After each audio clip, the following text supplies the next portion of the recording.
Hey guys, welcome back to the Roman Roads YouTube channel. I'm Roman, this is Roman's Review, and today we're talking about the new series Cobra Kai that is streaming on YouTube Red. Up front, I want to let you know that I really enjoyed this series. I did have a few criticisms at the start, but let's talk about that. If you're unaware, Cobra Kai picks up 34 years after the first movie in the Karate Kid series, and it continues the rivalry between Daniel LaRusso and Johnny Lawrence. This whole series is really aimed at fans of the original movies. If you haven't seen the Karate Kid series, and I'm talking about the original movies back in the 80s, not the Jaden Smith remake or the Hilary Swank next Karate Kid movie, whatever that was. But I'm talking about the original movies that starred Ralph Macchio as Daniel LaRusso and Pat Morita as Mr. Miyagi. If you haven't seen those movies, go out and watch them. They're very entertaining. It's a true underdog story about Daniel moving from New Jersey to California, learning karate in order to defend himself from some bullies and to gain confidence. And it's a really good underdog story. The first movie in the Karate Kid series is directed by John G. Avildsen. It's the best one of the movies. And John Avildsen also directed the first Rocky movie, which I'm a big fan of. And I'm a bigger fan of Rocky than I am of Karate Kid, but I do have fond memories of it as a child, watching the Karate Kid movies on VHS, going to the local video rental store, renting them and watching them, because it's a really just entertaining, heartfelt, and uplifting story. But I think it's safe to say that if you haven't seen the old movies, that you will enjoy the Cobra Kai series, even if you don't know what's going on, because the one thing the Cobra Kai series does really well is incorporate footage as flashbacks of the first movie in order to set up what's going on. And basically this series is like a sequel to the first movie, and it picks up the rivalry between Johnny Lawrence, who's played by William Zabka, and Daniel LaRusso. And it's really interesting to see Ralph Macchio and William Zabka back as their characters from the first movie. I mean, I always think it's interesting when actors reprise roles that they established early in their career, and they do such a good job of coming back to those characters and making them fully fleshed out characters. There's other series, kind of revival series that I've seen recently that they kind of make the characters too broad, too comedic, and don't stay true to what the characters were in the original movies or series. That happens sometimes, but luckily this series, the Cobra Kai series, it takes itself seriously, and the actors bring their A game, and which was surprising for me, because when I saw the trailers pop up on YouTube earlier this year, I wasn't very interested. I really thought that the tone of the trailers was off.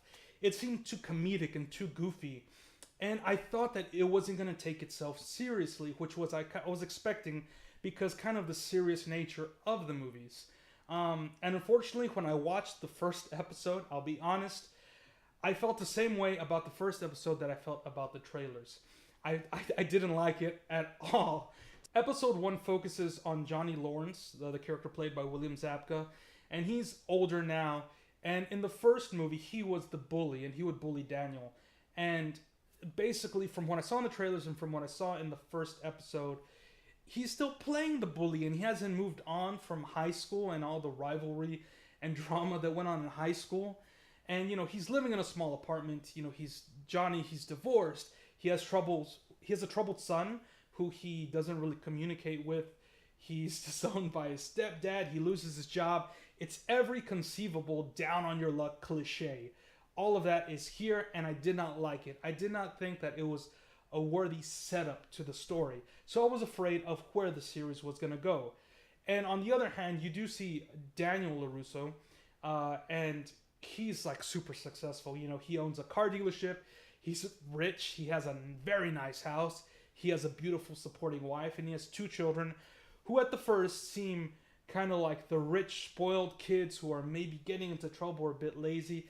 And it all seemed too cliched and played out for me. And at the end of the first episode, and I'm not really spoiling much because this is just the first episode, there's an all too convenient car crash. It seems like a very, it seems like a plot point that just rammed in there.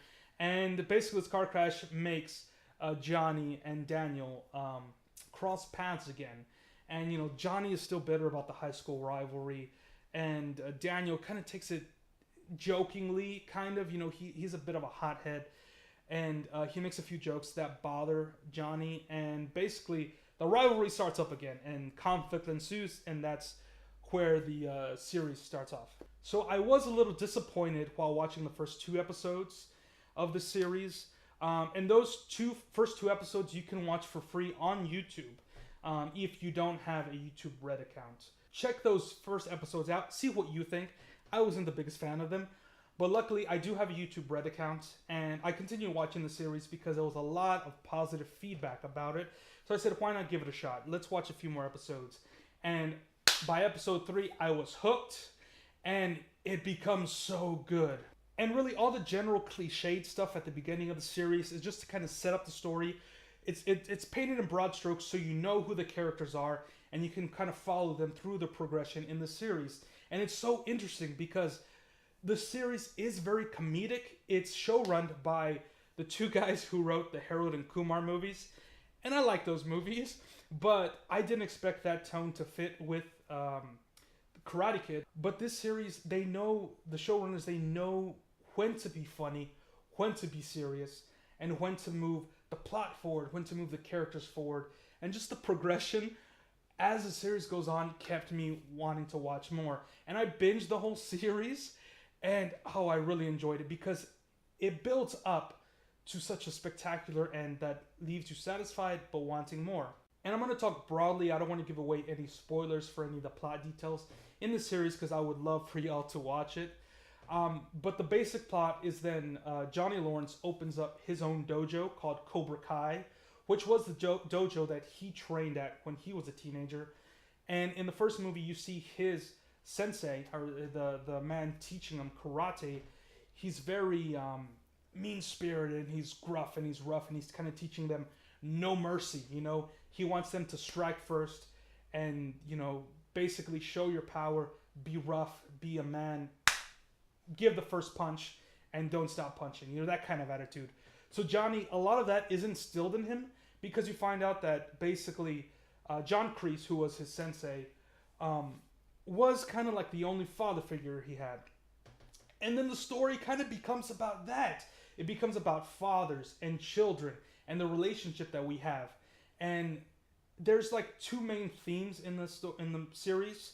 One of them is that about having bad teachers versus good teachers, and kind of who teaches us the things in our life really molds who we are as people.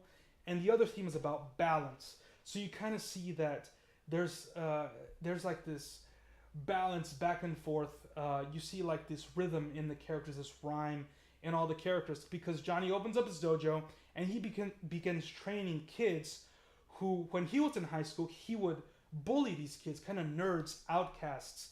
There's one character who he has a cleft palate and he has a scar on his lip and people make fun of him. And it's like you expect Johnny to teach the bullies, but he's ends up training those who are being bullied. And he's trying to give them confidence, and he's trying to give them the power and the strength in order to fight back. But his methods may be a little bit wrong, and he's kind of out of touch with the world, you know? He's a little racist. He's stubborn. You know, he makes jokes that aren't politically correct. He is basically outcome of the 80s. And it's played for kind of laughs. You laugh at him because of his ignorance. You don't laugh with him, but you cheer him on because he is an underdog now. Daniel has success, so it's kind of like he's the boss that Johnny has to overcome in order to feel confident about himself. And that's what I liked about the show, is because you do have like a lot of different main characters, but it never gets too complicated. And basically you see Daniel, he's kind of suffering in his life because he can't connect with his kids. His daughter, she's very, nice, and she's, does well, but she's kind of gets in with the wrong crowd, the bully girls, kind of the mean girls clique. And she's struggling with, keeping friends that she knew as kids, and they're not popular and that kind of thing. So you have this drama going on in the school about being bullied and about being bullies, but also the drama of the family, on the family aspect of, parents trying to raise their kids right and trying to connect with kids that they don't have any communication with. So it's kind of cool because basically I thought that the story was going to be the rivalry between Johnny and Daniel throughout the whole series, but it's really about all these other characters, and it kind of creates this world.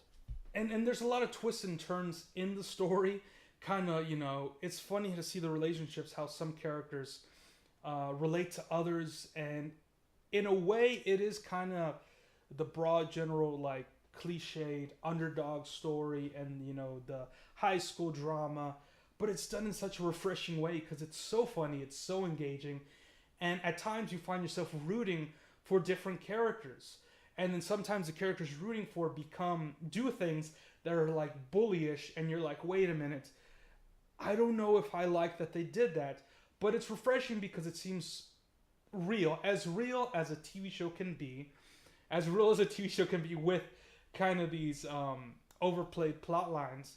It's very relatable, and you find yourself, like I said, sometimes rooting for Johnny, sometimes rooting for Daniel, and the cast of teenagers in this show, they elevate the material so well. They do such a good job. You got the character of young Miguel, who's being trained by Johnny, and he's kind of like the outsider. He kind of takes over the Daniel role from the first movie. He's the outsider. He comes in, he's just trying to make friends. He gets bullied. He starts training. However, this time, instead of having a good sensei like a Mr. Miyagi type, he gets Johnny Lawrence and the Cobra Kai sensei.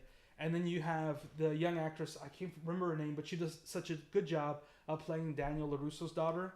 And I think if they're going to bring back any 80s or any old movies and have a character have a daughter now, like they do, sometimes like in the Die Hard series and stuff, this actress, she does such a good job. She should be cast as the daughter of any of those 80s action heroes, because she does such a good job, And then the supporting cast, too, of the teenagers. They could be one note. They could be 2D characters. But they bring life to them, and you believe that these characters are real teenagers right now, dealing with the things that teenagers are dealing with right now. And even Daniel LaRusso's wife, her character, she could have been kind of like the wife in the background. But that actress does such a good job of rounding out the character, and you see that she's really wants the best for her family. And sometimes her scenes with Daniel, sometimes you see she's the smartest one in the relationship, and she's able to bring Daniel down when he gets all hot-headed and trying to basically act like a child. But the interaction between them is so good that you really believe that they're a married couple and that they've had this history together. And that's the one thing, is like you feel the history of these characters, you feel the relationships, the backstory, even what's not told, you feel it. There's another young actor who plays Johnny Lawrence's son.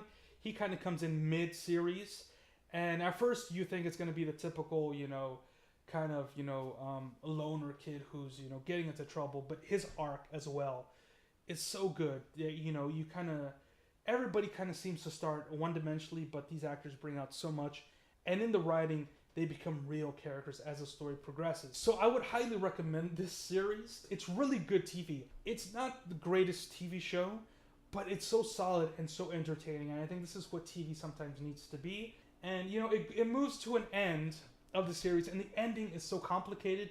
You know how you want it to end. You want the underdog to win. But, like I say, you're rooting for different characters different times, so the ending is, in a way, obvious, but refreshing and new. And this sets up for a season 2, which I did hear. The show was renewed for season 2, and I'm ready to see what they're going to bring in the next season, because it's such a good show. And this series, it's 10 episodes. Each episode is about 30 minutes, so it's about 5 hours long. Easy enough to binge. So I suggest that you sign up for YouTube Red. I think you can get a month free if you're a new subscriber.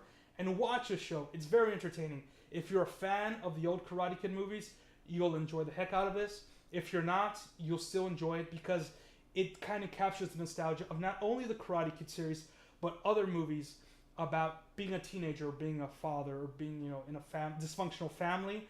It hits all those themes, all those ideas, and it's a really good show. So go ahead and check it out. I really enjoyed it. I give it a solid 7.5 out of 10. The first few episodes were a bit clunky for me, story-wise, but the way they progress is so good, and it leads up to an ending that gets you cheering, and it seems real. It doesn't seem unearned. That's the thing. It seems earned. So I'm ready to see what the guys have in store for season 2 and beyond. I'm ready for it. So check out Cobra Kai, the new YouTube Red series, which is a sequel to the Karate Kid movie series, and I hope you enjoy it.